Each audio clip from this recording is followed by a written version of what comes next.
What's up, everybody?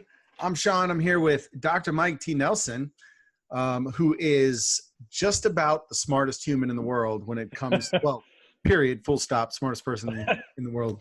But checks in the mail. Thank you.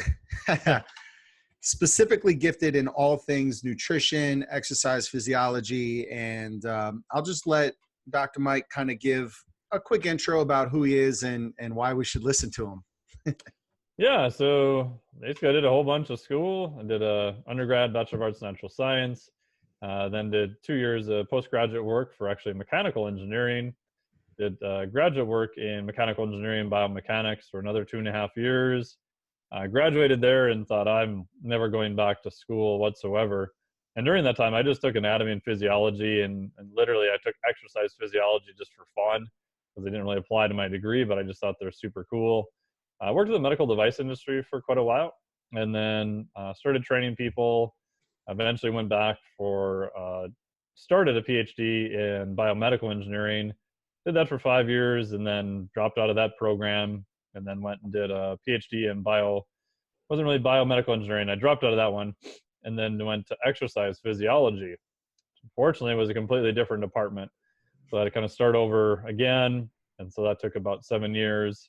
And was looking at heart rate variability and metabolic flexibility, which we'll probably talk about metabolic flexibility coming up here a little bit too. I've been working with clients officially now for like 12 years. I'm a faculty member teaching online for Rocky Mountain University and Georgia Southern University, creator of the Flex Diet certification. So if gyms are looking for a way to kind of manage mostly on the nutrition side and recovery aspects and sleep and things like that in a sustainable system that they don't have to completely pull their hair out. That's kind of what that was designed for. And then I'm also a faculty member at the Kerrigan Institute, where they primarily do neuroscience, and I'm there helping them with the human performance program, which just kicks off in a couple of weeks as we're recording this. So the first part. So pretty excited with that. We've been myself and Dr. Kenny J, Dr. Fraser Garcia, and a couple other people there. We've been working on that for almost like 4 years now. So pretty excited to get that out there finally. And you've also done a lot of work with precision nutrition and a lot of these nutrition certifications that are around the internet. Yeah, so I was actually one of the original people on the forum back in the day with precision nutrition, even before that when it was Science Link that John Berardi had just started. And got offered to do one of the first precision nutrition courses when it was done. It's since kind of gotten rid of the forum and that type of thing. So I worked at Eat to Perform for quite a while. So was there doing their certification for about 2.5 years and then left there about a year ago or 2 years ago now. I lose track of time. So left there and then just kind of developed my own. Worked at the Mindset Performance Institute for a while also. So director of research there. We did some cool stuff there also that got picked up part of PTA Global. So you can look there for their courses. Wow. And then, so how can people just follow you generally in the daily stuff that you put out? Because you put out a ton of content and it's awesome to follow. Yeah, thank you. Best way is probably through the newsletter. I mean, most of my content goes out through the newsletter, which I write for. It's probably about daily, 5-6 times a week. If you just go to miketnelson.com and go up to the very top, usually some kind of offer that'll be up there on how to get on the newsletter, and we'll send you a cool free gift also. Awesome.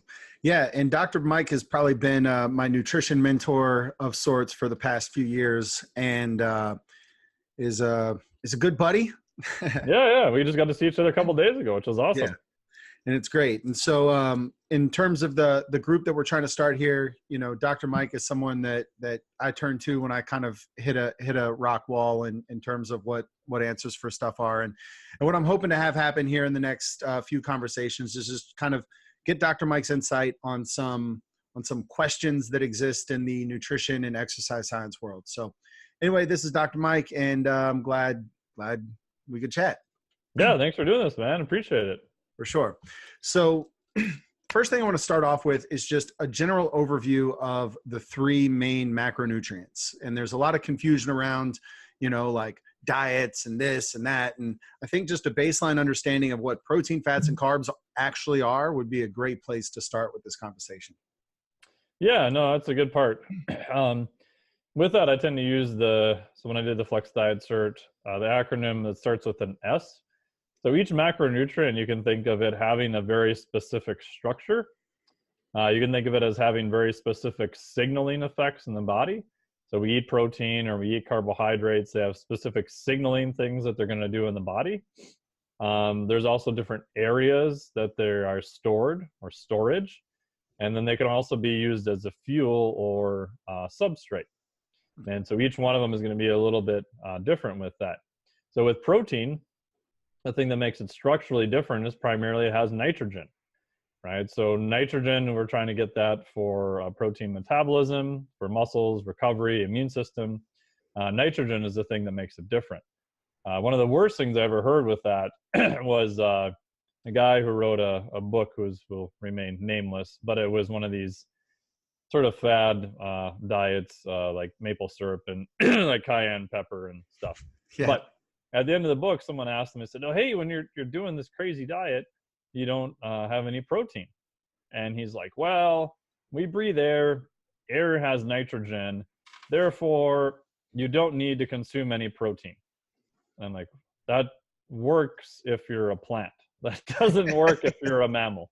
We can't breathe and assimilate nitrogen out of the air. So we have to have some essential amino acids, which you get from protein-containing foods. For signaling effects, they're primarily looking at muscle repair, at least in the fitness world. That's what we're primarily concerned about. The storage of them is going to be actually primarily in muscle tissue. So we do have some free-form amino acids that can float around in the bloodstream, but they're really, really minor. And signaling is primarily through something called mTOR, mammalian target of rapamycin, or mechanistic target of rapamycin. There's a couple other ones, but briefly stated that that's the main signal to take the individual amino acids from food and then to try to stuff them into muscles for growth and repair. So protein is amino acids, and amino acids are primarily made up of nitrogen. Yeah, nitrogen is the main thing that all amino acids have that make them different. And you can get into, some amino acids are what they call essential amino acids, meaning our body cannot manufacture them at all. Some of them are non-essential amino acids.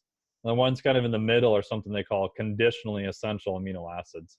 So for example, certain ones, if you're under very high stress, they can be considered conditionally essential at that point.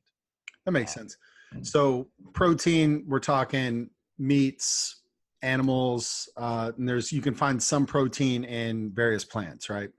Yeah, so in general, anything that had eyeballs is probably going to be a pretty good source of protein, which kind of offends the vegans. You can get higher amounts in some plants. Some plants are not really what they consider a complete protein. They may be missing some of those key amino acids, but there are some complete proteins now. Like as a supplement, rice in a high enough dose is considered a complete protein. Soy is kind of a complete protein. Hemp. Usually most of those are talking about a supplement to get a high enough amount of the protein in. For rice, for example, the amount of rice you'd have to eat to get a substantial amount of protein is just astronomical. But if you refine that down in a supplement, it can be okay. Yeah. So there are some plant sources. Obviously, soy, you're looking at tofu and things of that nature. Okay. So protein comes from those sources. Your body breaks it down as amino acids, primarily made up of nitrogen, stored mostly in your muscle tissue. And then the signaling for the amino acid is mTOR, which sort of determines where those amino acids go and how those amino acids build or disappear. Right. Yeah. As you increase mTOR, you're actually increasing the anabolic process. You're taking the amino acids from the food, and then you're shoving them into the muscle tissue in order to make it a little bit bigger and stronger. If you do a very rough back of the envelope calculation, this was done by Luke Van Loon.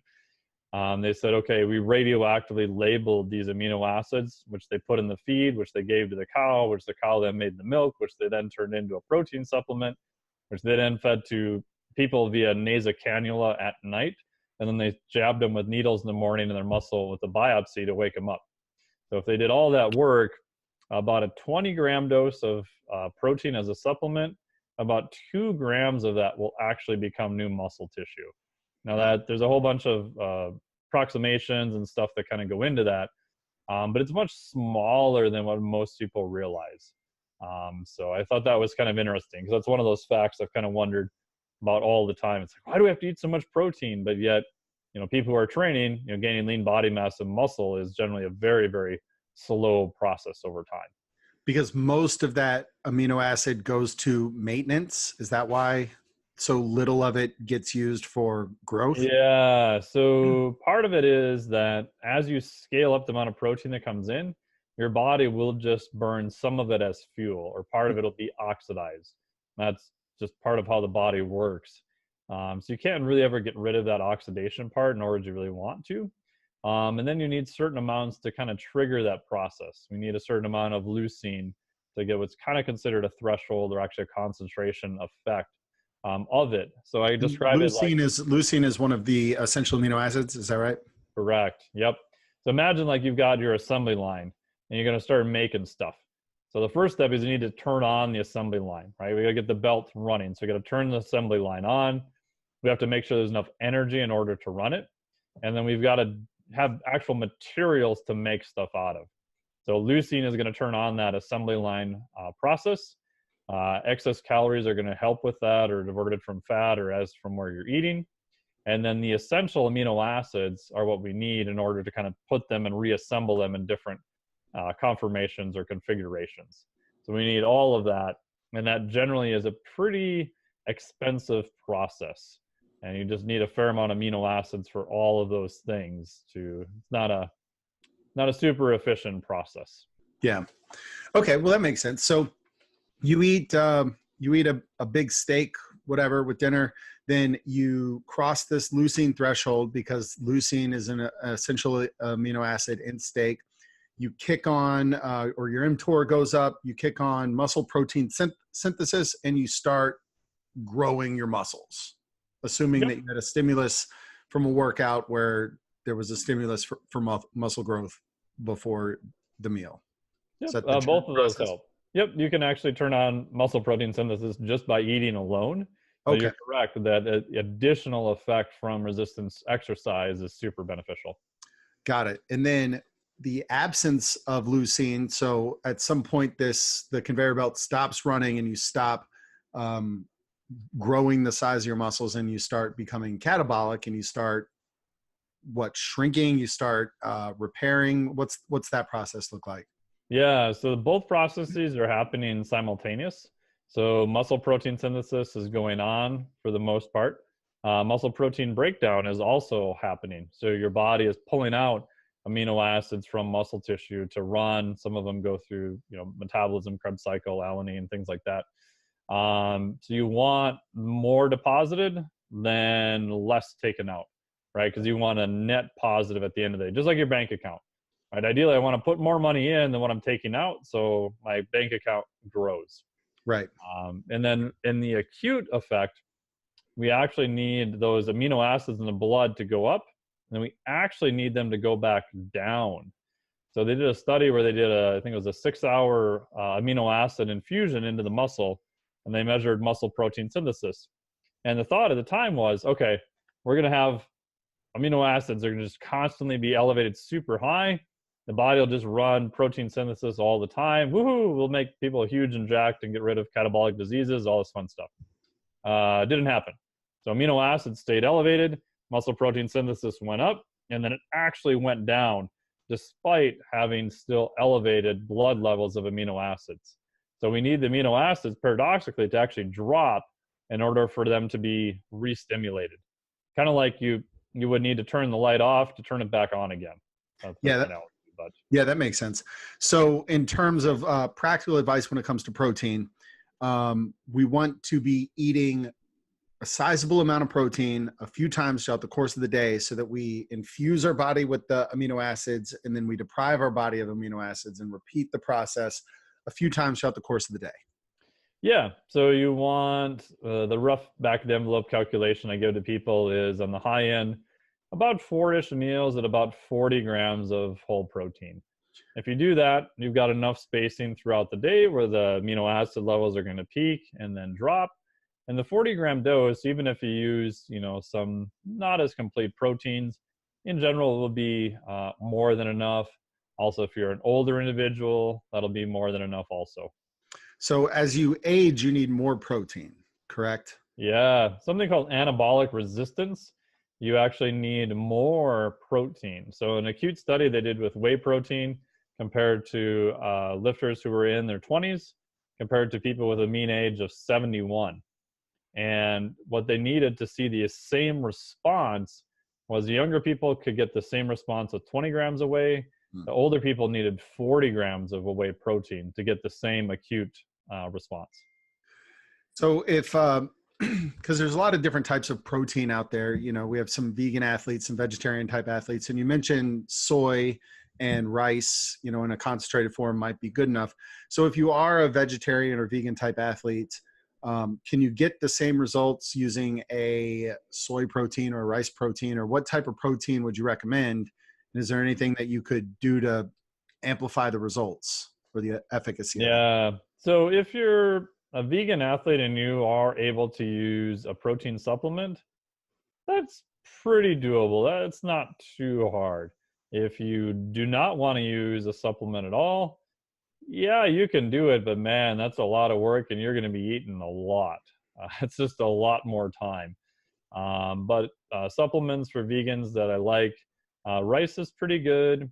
Soy is okay. It wouldn't be like one of my top ones, but it's not horrible per se. There's all sorts of different ones now. Hemp is pretty good. It tends to have a little bit more fat, so just make sure you read the label for the amount of amino acids in it. There's everything from that to buckwheat. I think there's a quinoa one. Let's see, I tried a pea one the other day, pumpkin. There's all sorts of different ones. And the advantage of a supplement is they can usually make it a lot more concentrated. The other trick too is that a lot of plant proteins in general are lower on leucine. There may be a few other amino acids are kind of missing, methionine and other things, but you can apply more just free-form leucine or even a branched chain amino acid. So one of the 3 branched chain amino acids is leucine. So Right. if you've got only like a 20-gram dose of protein and you know that that protein was low on leucine and it's got enough of the essential amino acids, maybe adding more leucine to it is something that could be beneficial. So you sort of stack your rice protein or your pea protein that might be a little low in leucine, you stack it with a branched chain amino acid and you'll get similar results. Yep. And even the old kind of beans and rice and things like that, specific pairing can be useful. Right. You just have to look at the total volume of food that you're going to eat and making sure you get enough. Because the amount of volume you need that to get let's say a 40-gram dose of protein, it's a pretty hefty meal. Right. What about the, you know, the timing of when you need protein after you work out? You know, is like most people who work out have this stereotype or this understanding that they have exactly 34 seconds after the last weight was dropped to infuse their body with protein or the workout was worthless. Yeah. So what we find is that muscle protein synthesis, that process from resistance training will stay elevated for many, many hours, right? Even in an advanced athlete, you're looking at 24 to 36 hours. Other people, maybe 48, maybe even a little bit longer than that. So the study is actually done on protein timing, where we give them the exact same amount of protein or supplement, and then we only change the timing. So one of the very first ones to do that was a protein and carbohydrate, and I think it was a creatine supplement also. Paul Cribb did many years ago, and they did it in pretty high-level bodybuilders. They did body composition by DEXA, very well-run study. And in one of the groups, they got it before and after training. The other group got the exact same thing in the morning and at night. Isocaloric, so the same groups, everything was the same. The only difference was the timing. In that study, he actually showed a pretty big effect. So Jay Hoffman replicated that study, not exactly, but for our discussion, similar enough. We won't get into all the different split hairs and the details. They really didn't see much of a timing effect at all. A couple other studies, I think Ceramac did one, and there's another one, looked at timing. It's pretty split if you look at only timing. Now, in reality, what happens is if I say, hey, you know, before you go to the gym, consider getting in some carbohydrates and protein before you train, maybe have some after. You don't need to have it 34 seconds after you set your last pink dumbbell down. But most people will do that in probably addition to what they were doing already. So what did I do there? I changed the total amount of protein. I probably upped it. I changed their calories, probably went up a little bit, and I changed the timing. So I changed 3 things in reality. And again, that doesn't mean that it's bad. It just means that that wasn't a pure timing effect. And for Right. most people, that'll be beneficial because of those 3 things. Yep. Maximize the total amount of protein. You maximize the calories they're consuming. Does timing by itself really matter? Yeah, data's pretty split. My bias is the data does show that it's not bad. So if you can get it in as soon as you can get it in, I think that's fine. Do you need to be neurotic about it and go, oh my God, it's been 23 minutes, all my gains are gone? No, you're just not that fragile. Right. And then in terms of like a whey protein or coming home from a morning workout and having, some eggs and, whatever, it's essential amino acids. It's amino acids. So whether you're getting it from a supplement or from real food, I think the general stuff that I've read is, get it from real food, but if you need a supplement, use a supplement. Yeah, I would agree with that. Yeah, it's probably not a huge difference. The only argument you could make, which again is more theoretical, is possibly before training. And even then, usually it kind of plays into just digestion and how people feel and that type of thing too. So yeah, that would be like a supplement before training might get into your system faster than real food. Correct. Yeah. And does that really make a massive difference in the end? Probably not, but some people just, when they train, if they have a lot of food in their stomach, just don't feel very good. Right. So. Right. Okay, cool. What about casein protein, bedtime, like pre-bed casein protein, like right before you go to sleep, have some casein protein and go to sleep? It can be pretty beneficial. So again, Luke Van Loom's lab has done that. Jan Tromelin is the main author on that.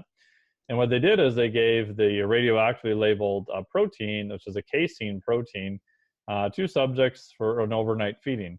What they did find is that it did help increase muscle protein synthesis. Didn't really see any changes the next day in terms of negative things. Dr. Mike Ornstein's lab has done that. I just talked to him a couple of weeks ago about some of the stuff they've done.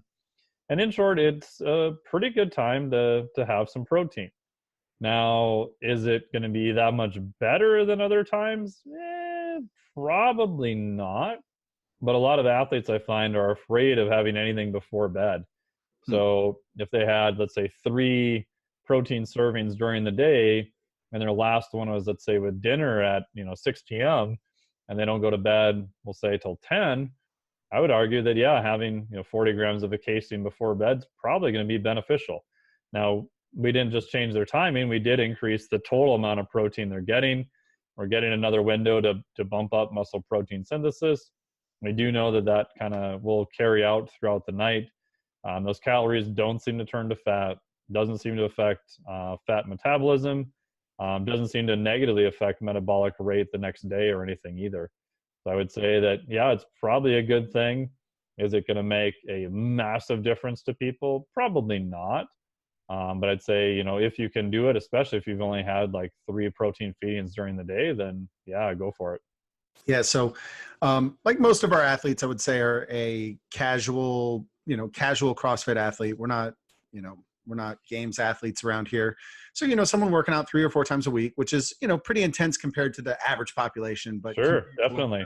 Competitive CrossFit side of things were like pretty chill. So for an athlete like that, taking casein protein every night or on workout nights, on nights before workout, or on days when they have generally low protein, is there a better time to do it out of those scenarios? Or is it just, just take it if you want it? Yeah, I usually tell people, like, if you've had only 3 protein feedings during the day, adding 1 at night, probably going to be good.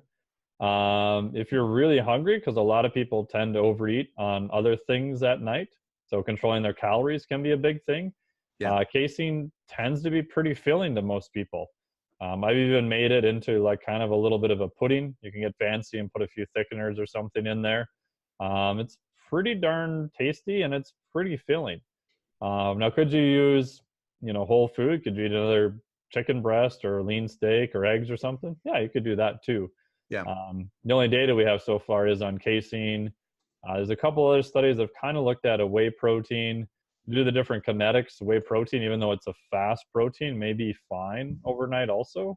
Hmm. So I think just, having protein before bed's generally going to be a good thing. Yeah. Yeah. And then I think this is my last question on proteins. You see a lot of collagen proteins on the market. It's certainly, I'm pretty sure it's not a complete protein. So what are your thoughts on the use of collagen protein, especially when it Yeah. comes to joints and stuff? I think they talk about collagen being good for hair and skin and joints and that sort of stuff. So Yeah. So collagen is kind of like the latest and greatest protein. It does everything. Woo. Possibly for joints. So for muscle repair, collagen is pretty astronomically effing worthless for actually muscle repair. It's considered an incomplete protein, so it doesn't have the amino acids to turn on muscle protein synthesis. So for muscle repair, collagen's pretty worthless. However, for maybe some gut stuff, maybe. There's one study showing that it may help with the gap junctions in the gut, possibly. But some stuff from Dr. Keith Barr's lab, he's out at, I think, UC San Francisco. He's done some work on lab engineered tendons. And what they've shown is compared to a placebo, 15 grams of gelatin. So the amino acid profile of gelatin versus collagen are very, very, very similar. They're both considered incomplete proteins. And they did give them a small amount of vitamin C. Probably doesn't matter a whole lot. But 15 grams, about 40 to 60 minutes before exercise, they did see that the tendons were actually stronger, so that it did go to the soft tissue at that point. Now, we don't know about other times of the day. The current theory and some of the data, you can look up Dr. Shaw, SHAW, says that timing for that probably does matter a lot based on what we know so far. probably does matter. It does matter. Yeah. Yep. Meaning that if you're taking it at other times of the day without that exercise stimulus, probably not all that beneficial.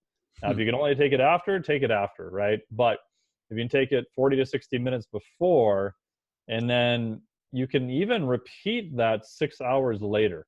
So the profile of that response appears to last about 6 hours. So what I've done with some athletes is, let's say they've got, so I'm working with an athlete who's got like an Achilles heel that's been repaired twice. So she's got some discrepancies left versus right. So in the morning, we can have her take 40 to 60 grams of collagen. Now, granted, she works at a gym, so this makes it easier. She can go maybe do some jumping rope then 40 to 60 minutes later for 10, 15 minutes, maybe a few drills to kind of wait and to give that stimulus of exercise. And then she'll do a normal, I'd say, weight training in the afternoon. She'll take collagen again 40 to 60 minutes before her weight training. Because they're separated by 6 hours, she basically gets kind of another bump in that synthetic process. So if you have someone where you're really pushing that soft tissue, you're really trying to push the recovery, granted, while it's theoretical at this point, we do have some mechanistic data showing that that should be beneficial. Okay. Now, one question I had about this. So collagen is a protein and it's an incomplete protein. So it has, let's say, 10 out of the 16 amino acids.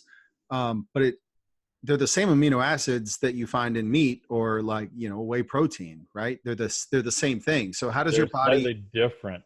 Oh, okay. Yeah. That answers my question, because my question is, how does your body know it's collagen versus just, more amino acids? Yeah, so the amino acids that are more specific to soft tissue, right? So think about where collagen comes from, right? Collagen actually comes from the soft tissue of the animal, sometimes the hide. There's all different versions you can get, but it's literally the soft tissue, right? And there's some old stuff with, like helps like and some, different things like that. But it's kind of true in this case, right? So steak, sort of your muscle proteins tend to help muscle. Soft tissue proteins tend to help soft tissue with the caveat of the timing. The other one you can primarily look at that too is glycine. There's a theory on glycine that glycine may be conditionally essential. And if you up glycine levels, there's potentially some other health benefits from that. And glycine is actually one of the main ones in soft tissue. Now, glycine as an amino acid in like whey protein and meat proteins is relatively low. So it's a slightly different amino acid content. Interesting.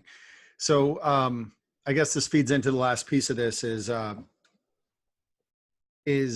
so bone broth, you know, people talk about bone broth being really good for, you know, getting collagen, really good for your gut, really good for your joints, and really good for skin and hair is kind of where you hear bone broth being effective for taking. So comparing bone broth to collagen, is it just, you know, collagen, like a collagen supplement is just highly concentrated compared to a bone broth? You need to drink just so much bone broth to get 40 grams of collagen.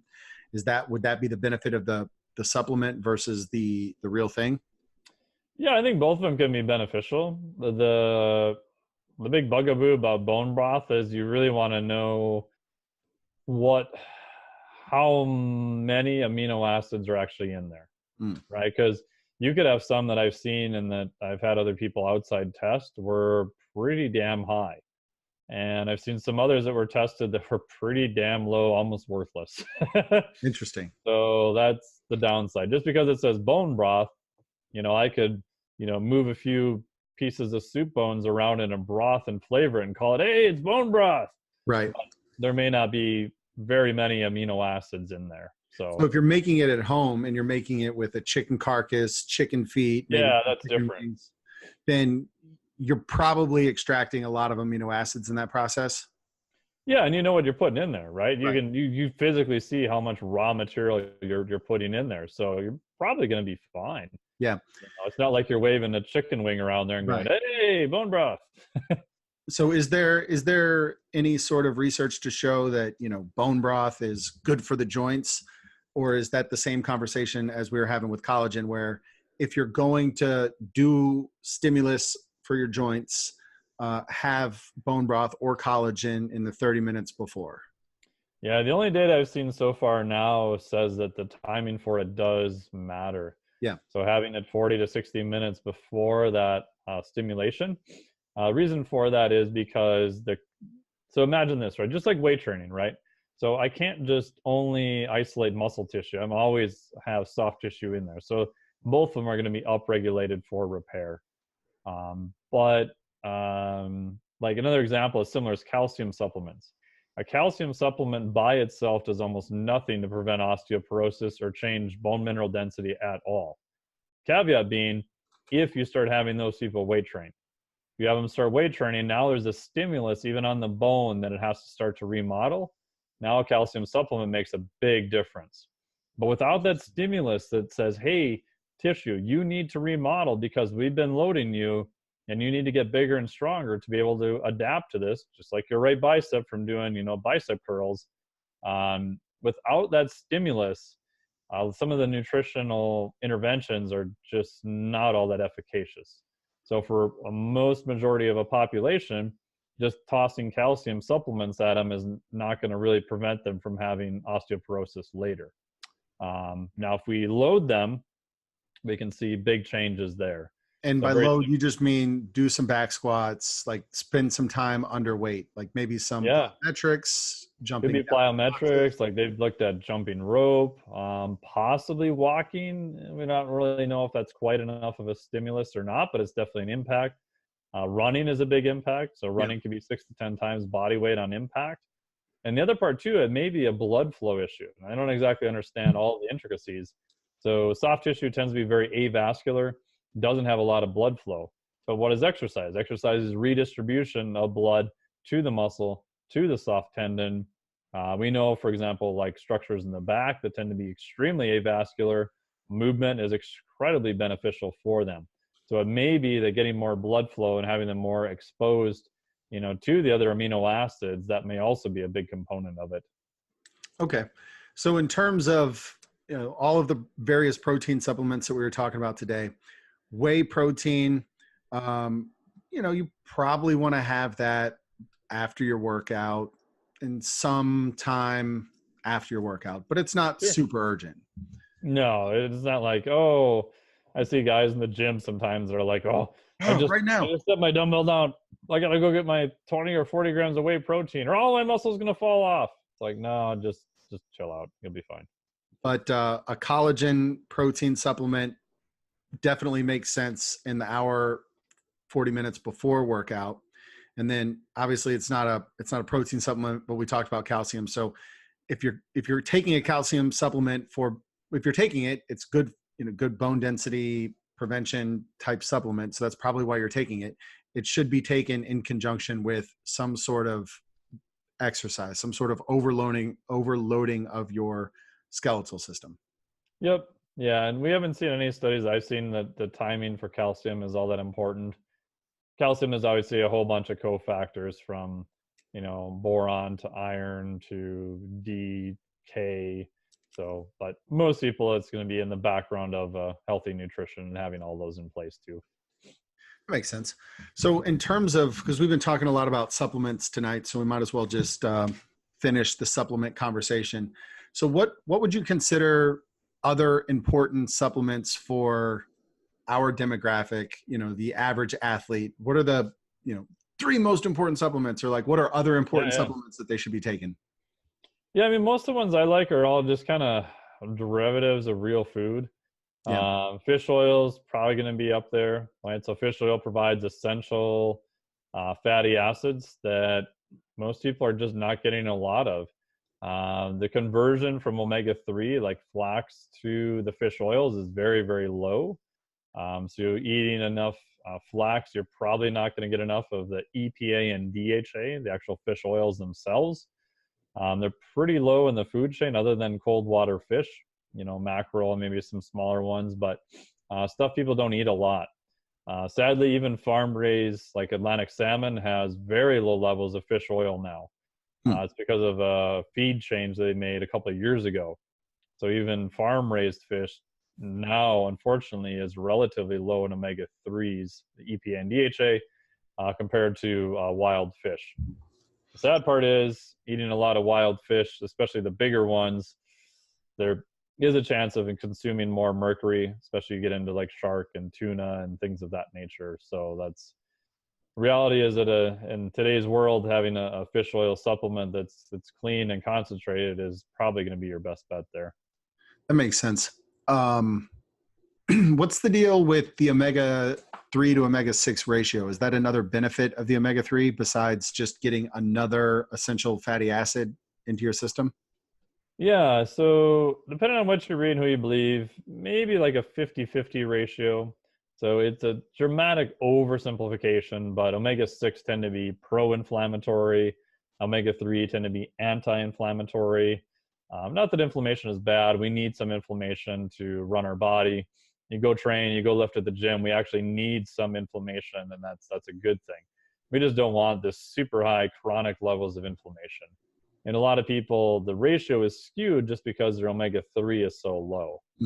Some people do consume a lot of room temperature, oils, which can increase your omega-6. So you may need to cut down on those.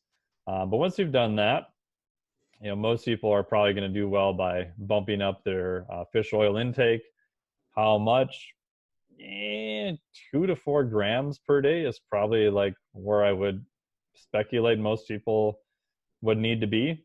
And that's EPA plus DHA. So make sure you read the back of the label on that. So for most fish oil pills, we have some Driven Nutrition stuff. For most fish oil pills, you're talking 2 to 4 pills per day.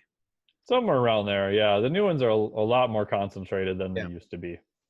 Yeah, and I think one thing I've experienced with fish oil, and I'm curious your opinion on, is like you really do get what you pay for. Like when I've bought cheap fish oil, even though it is high in DHA and EPA, it gives me fish burps. It tastes disgusting. I don't, it just doesn't seem good for me. But when I buy a more expensive fish oil, man, that I don't get that.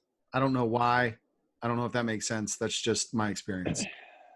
Yeah, I would agree with that. My little rule for myself personally is that if something I'm consuming tends to become a structure and a pretty high ratio, I'll probably spend more money on it to make sure it's a higher quality, right? So EPA, DHA actually becomes part of your cellular membrane. That's actually where they end up. So it's literally becoming part of your structure in a pretty high percentage. Wow. Unlike, say, vitamin C. So vitamin C kind of comes in, it does what it needs to do, and excess is washed out, and after a while, it's just kind of washed out in general. It's more of a cofactor kind of thing. It doesn't really become as much of a structure. So with fish oil, cheaper ones may be more oxidized. There is some data showing that maybe even having part of it be oxidized may not be all that bad. But for me personally, I'll spend a few extra couple bucks because you can get pretty high quality fish oil now, and it's not really that expensive. I mean, I'd rather save a couple bucks somewhere else. I'll spend a few more dollars and get something that I know is a little bit higher quality, has less of the other things in there that we don't want in terms of pollutants and that kind of thing. Interesting. It's good to know. We hear a lot about creatine, Yes. Everybody talks about the virtues of creatine. So what is it? Why would you take it? Should you take it? How much should you take? When should you take it? What's to do with creatine? Yeah, I would actually put creatine probably on the top of my list, even for just more general recreation lifters. Really? So creatine monohydrate is a substrate that helps with energy production. So we have what's called ATP-CP. And ATP, so adenosine triphosphate, that's the main energy currency your body runs on. And how it gets energy is it kind of strips off one of the phosphate groups and it becomes ADP, adenosine diphosphate. We can strip another phosphate off, we can have AMP, adenosine monophosphate. So creatine basically helps kind of re-add those phosphate groups a little bit faster. So if you look at the research, what you'll see is for very low reps, if you were getting 3 reps without using creatine, you may get 4 reps, right? So you're getting a single-digit % increase on performance overall. Not a massive difference, but to more elite athletes on a pure performance level, that's a pretty big deal. Some new research now shows that for brain health, it may be super beneficial. If I have any athletes that have any chance of getting hit in the head, creatine is probably something I would highly recommend. So if they're playing American football, mixed martial artists, NHL, whatever, a higher dose is probably going to be needed, 10 to 20 grams per day. So we're actually trying to saturate brain levels. Now, we don't know exactly how it helps with that. There's some very interesting mice studies out of Canada where they took the mice and split them into 2 groups. One of the group got creatine, the other group did not. And then they thwacked the mice on the head, unfortunately gave them some traumatic brain injury. And the group that had creatine actually looked better. So you can sacrifice the mice and look at them.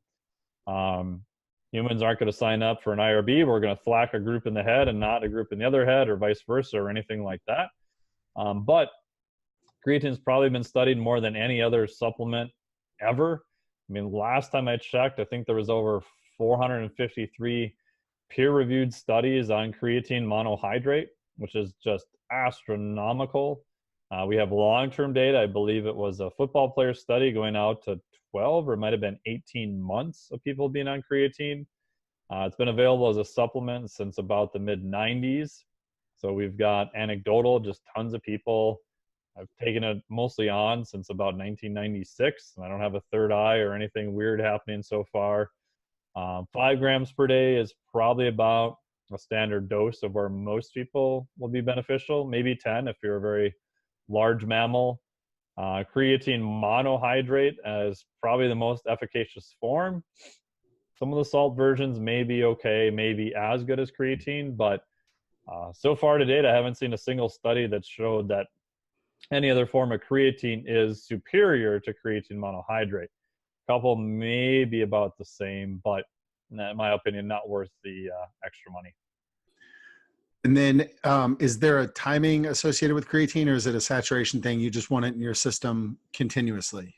Yeah, so not too much of a timing effect. I mean, Jose Antonio did a study where they gave creatine before versus after.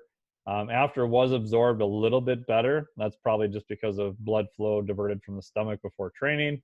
So I tell most people, take it whenever you're going to remember to take it.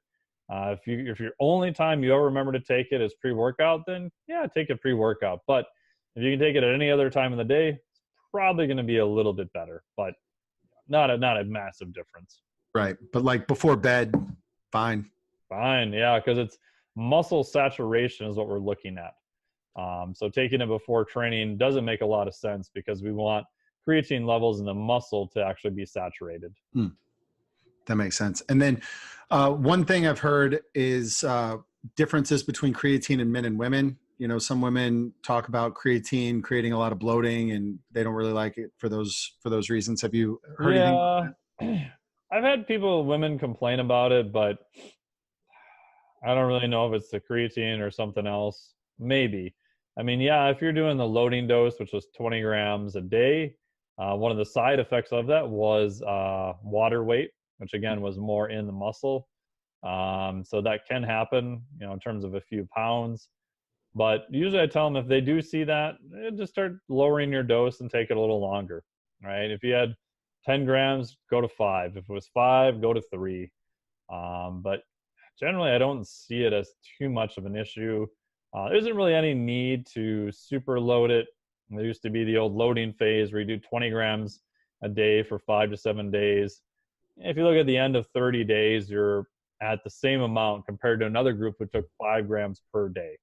Wow. So unless you're trying to get, you know, creatine super high for some major event you've got coming up and you just did not happen to be taking it before, loading might be beneficial. But after 30 days, it's going to be about the same. So not really needed. And you said there's been some studies that show it's effective for brain function, like cognition? Possibly for cognition, more in terms of resilience to possible TBI or traumatic brain injury. There's some stuff from Dr. Tarnopolsky in Canada looking at a treatment now for neurologic disorders, possibly like Parkinson's. And the anecdotal reports on that so far are pretty beneficial. Side effects, even at a 20 gram per day dose, is what they were looking at. This is from a couple of years ago. I don't know if that study's even been published yet, but they didn't really see any side effects either. They had like one report of like some GI upset. They just, you know, split the dosing out a little bit more and that person was fine. So very, very few side effects that we've ever observed. Wow. That's awesome. Thanks. Yeah. Yeah. I mean, the only last one I throw in super quick in just 1 minute is possibly a good multivitamin. Some studies from like Julia Ruckledge and other investigators that if they look at a natural disaster in terms of a massive high amount of stress, one group got a multivitamin, the other group did not. The multivitamin group did do a little bit better. There's some very interesting stuff from Dr. Charlie Popper, who's at Harvard. He'll use a very high amount of specific multi-nutrient blend with psychiatric patients. He's a psychiatrist, and he'll find that his use of prescription medication, he said, has dropped by like almost 80%. The caveat is if you have someone who is on psychiatric meds now, they have to talk to their doc because adding high amounts of micronutrients can exacerbate the effects of some of the drugs they're on, like especially lithium and some drugs like that. Yeah. But if they're not on any drugs at all now, I tell them just, you know, go talk to your doc, you know, see if it's something you can try first. You're already not on any medication. You may want to consider trying that first before you use a pharmaceutical prescription. Again, up to you and your physician, but something I think that most people are probably not even aware of. Yeah, so a multivitamin is just going to supplement all of the micronutrients that you should be getting with a diverse vegetable intake through your diet, but probably a lot of people are missing. Yes, yeah, I would agree with that. Yep. So it would be a good multivitamin would be high in what per se? Yeah, it's hard to say. So my back of the envelope test for a multivitamin is look at the amounts that are in there. Higher, generally better, but you know, that's even debatable. A couple things to look at is if you're a guy, look at how much iron is in there. Most guys probably don't need a ton more iron. Most women probably do. Yeah. Also look at the other forms. So if the vitamin E, if they use something called a mixed tocopherol, that's probably better. Another one to look at is magnesium. If they're using better bioabsorbable forms of magnesium, that's probably a higher quality brand. What would be the best bioavailable form of magnesium? Like glycinate is good, citrate is good. The big one to look for that they tend to stick in there is magnesium oxide. Magnesium oxide is only absorbable at like 8%. It's also dirt frickin' cheap. So if the main form of magnesium they're using is magnesium oxide, it makes you wonder about the rest of the formulation. Yeah. Okay. Yeah. Super helpful, Dr. Mike. Yeah, thank you for having me on. I really appreciate it. It was good questions and stuff.